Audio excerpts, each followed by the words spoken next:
बिस्मिल्लाहिर्रहमानिर्रहीम। अस्सलामु अलैकुम डियर व्यूअर्स, आपके favourite informative channel Furqan TV से आपकी खिदमत में हाजिर हैं। हमारा आज का टॉपिक है नमाज की शर्तें या फराइज़े नमाज। नमाज शुरू करने से पहले कई चीज़ें वाजिब हैं, जैसा कि अगर वुज़ू ना हो तो वुज़ू करें, गुस्ल की ज़रूरत हो तो गुस्ल करें, बदन पर कपड़े पर कोई नजासत लगी हुई हो तो उसको पाक करें। इसी तरह जिस जगह नमाज पढ़नी है वो भी पाक होनी चाहिए।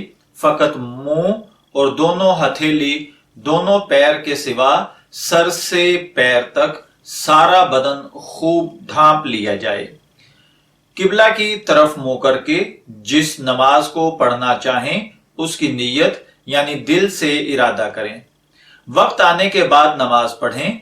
ये सब चीजें नमाज के लिए शराइत कहलाती हैं। अगर इनमें से एक चीज भी छूट जाएगी तो नमाज अदा नहीं होगी। जैसा कि अगर किसी ने बारीक कोई पाजेब या कोई ऐसी चीज, कोई जालीदार कपड़ा जो कि बहुत बारीक हो, या खवातीन ने अगर दुपट्टा ओढ़ा है और नमाज पढ़ना चाहती हैं तो ये दुरुस्त नहीं होगा। दुपट्टे से मुराद यहां पर बहुत बारीक कपड़ा है या बहुत जालीदार कपड़ा अगर वो उन्होंने सर पर ले लिया है तो नमाज दुरुस्त नहीं होती।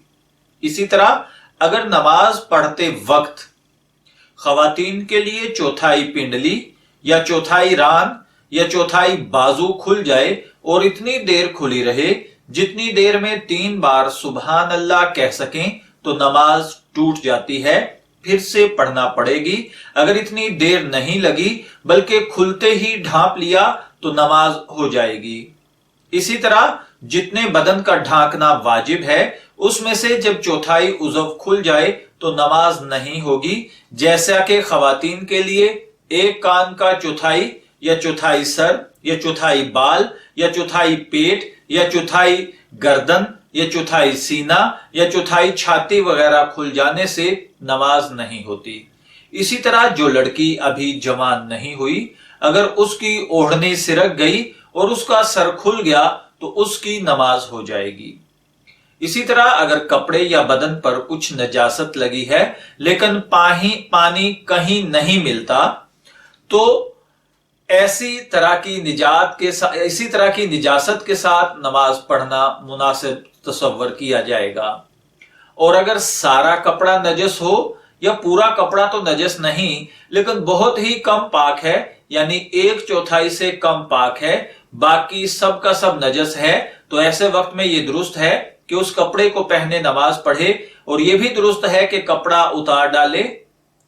लेकिन अगर खुदा न खास्ता कपड़ा उतारने के अंदर बरहना होने का अंदेशा है तो बेहतर है कि बरहना ना हुआ जाए।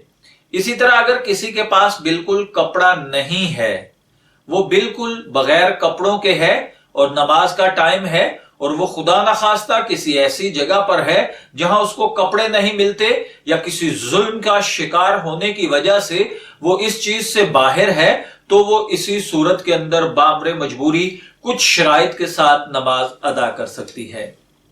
इसी तरह अगर सफर के अंदर हो और किसी के पास बहुत थोड़ा सा पानी है कि अगर वो कपड़े धोए या नजासत धोए तो वुजू के लिए नहीं बचता, और अगर वुजू करें तो फिर कपड़ों को पाक नहीं किया जा सकता या फिर पानी पीने के लिए नहीं बचेगा, तो इस पानी से नजासत धो लेनी चाहिए और वुजू की जगह तयम्मुम कर लेना चाहिए।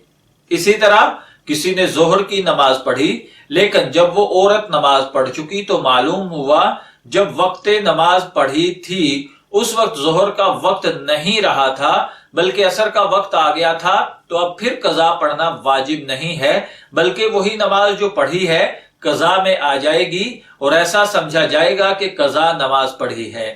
और अगर वक्त आने से पहले ही नमाज पढ़ ली तो नमाज नहीं होगी। मैं दुआ गो हूं कि अल्लाह ताला हमें बातों को समझकर इनके मुताबिक जिंदगियां गुजारने की तौफीक अता फरमाए। इजाजत चाहेंगे, फिर मिलेंगे کسی نئے ٹاپک کے ساتھ. تب تک کے لیے اللہ حافظ.